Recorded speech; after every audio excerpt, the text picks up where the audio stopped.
शेती माझी प्रयोगशाळा या यूट्यूब चॅनलमध्ये मी आपलं स्वागत करतो. या चॅनलवर आपण नवीन असाल तर या चॅनलला सबस्क्राईब करा.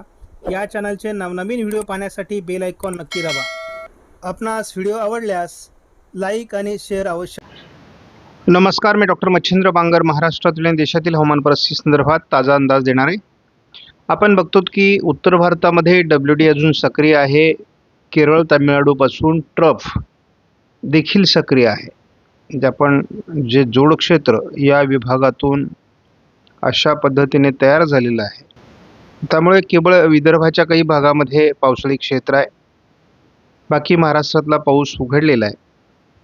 या पाठीमागे अजूनही नवीन WDसाठी अनुकूल वातावरण आहे, परंतु लगेचच या WDचा प्रभाव भारतावर आणि महाराष्ट्रावर होईल असं वाटत नाही.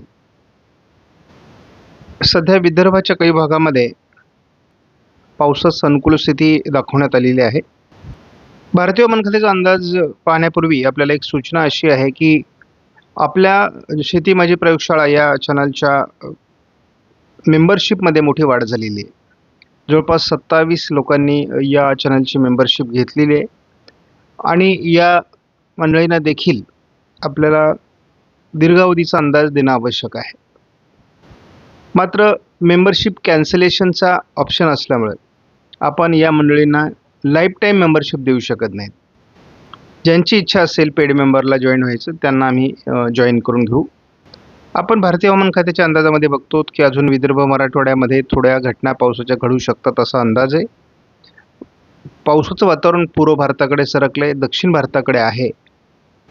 मात्र पश्चिम भारत आणि उत्तर भारतातून पावसाचा प्रभाव कमी होतोय. असं असलं तरी 6 तारखेला पुन्हा एकदा राजस्थानमधून एक ट्रफ ही पूर्णपणे दक्षिण भारतापर्यंत प्रभावी ठरणार आहे आणि त्यामुळे या ट्रफचा प्रभाव हा भारताच्या मोठ्या भागावर आहे. त्यामुळे विदर्भात थोडं पावसाच्या घटना घडू शकतात. गेल्या 48 तासात भारतामध्ये अनेक ठिकाणी पाऊस झालेला आहे. अगदी आपण बघतो गुजरात, राजस्थान या भागामध्ये अधिक प्रभावी वातावरण होतं. मध्य प्रदेशच्या पूर्व भागातही पाऊस होता. आपण बघतो की थोडं मराठवाडा, काही ठिकाणी किरकोळ अशा घटना महाराष्ट्रामध्ये घडलेल्या आहेत 48 तासामध्ये आणि आता हा पाऊस मात्र बऱ्यापैकी उघडलेला आहे. आज देखील 5 तारखेला महाराष्ट्राच्या उत्तरेकडून म्हणजे उत्तर महाराष्ट्र आणि विदर्भ याच्या उत्तरेकडून मध्य प्रदेशमध्ये असलेल्या वातावरणामुळे थोडा पाऊस होईल असा GFSचा अंदाज आहे. थोडा विदर्भात 6 तारखेलाही अंदाज देण्यात आला आहे. 7लाही तो विदर्भातला अंदाज कायम आहे. थोडा 8लाही तो अंदाज कायम आहे. 9 तारखेपासून मात्र तो प्रभाव कमी होण्याची GFS मॉडेलची शक्यता आहे. या मॉडेलचा आपण केवळ आयकॉन मॉडेलचा प्रभाव बघणार आहोत. तर विदर्भाच्या पूर्व भागामध्ये थोडं वातावरण काही दिवस राहण्याची शक्यता अजून कायम आहे. तसं महाराष्ट्राच्या उर्वरित भागात कुठलाही पावसाचा अंदाज नाही. या ठिकाणी GFS मॉडेलचा 48 तासाचा अंदाज बघितला तर केवळ पूर्व विदर्भात तुरळक पावसाची शक्यता आहे. आणि आपण जर पुढील 48 तासामध्ये UKAI मॉडेलचा अंदाज बघितला तर थोडं उत्तर कोकण आणि पूर्व विदर्भ असं ढगाळ वातावरण दाखवलेलं आहे. आयकॉन मॉडेलचाही तसा प्रभाव कमी, त्यामुळे विदर्भातही तुरळकच पाऊस होणार आहे. आपण बघतो थोडं पूर्व विदर्भाच्या काही भागात पावसाळी वातावरण आहे. हे साधारण चंद्रपूर, गडचिरोली, वर्धाच्या दरम्यान आणि थोडी मेघगर्जना ही उशिरापर्यंत या ठिकाणी होती. तर आपण हेही बघतो की ही ढगाळ परिस्थिती विदर्भामध्ये आजच्या दिवस राहण्याची शक्यता आहे. हा SMW मॉडेलचा अंदाज आहे आणि हा आपण अगदी पुढे बघणार आहोत. 5 तारखेलाही विशेष वातावरण नाही आहे. 6 तारखेलाही महाराष्ट्रात विशेष पावसाळी वातावरण नाही. विदर्भातील पाऊसही कमी होणार आहे या मॉडेलनुसार. आज सकाळीच मोठ्या प्रमाणात पावसाचं वातावरण हे अगदी गारपिटीसहित आपण बघतो की गडचिरोली आणि चंद्रपूरमध्ये तयार झालेलं आहे आणि हा शेवटचा या आठवड्यातला पाऊस असणार आहे. हे वातावरण दुपारनंतर कमी होणार आहे. थोडं नंदुरबार, धुळे, जळगावच्याही भागात ढगाळ परिस्थिती आहे.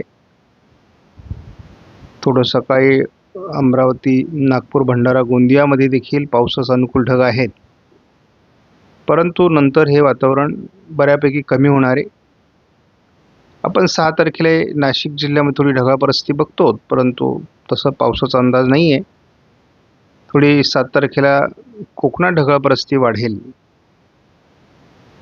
बाकी फारसा प्रभाव आयकॉन मॉडेलने देखील महाराष्ट्रात दाखवलेला नाही.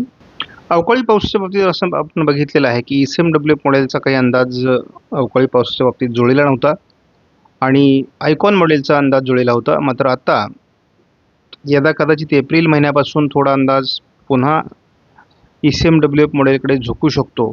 त्या दृष्टीने आपल्याला बारकाईने निरीक्षण करावं लागणार आहे, कारण कोणत्या मॉडेलनुसार पावसाळी परिस्थिती निर्माण होते याचा देखील प्रत्येक मोसमात कसं मॉडेल प्रिडिक्ट करतायत आणि तो अंदाज कसा जुळतो हे देखील बघणं आवश्यक आहे.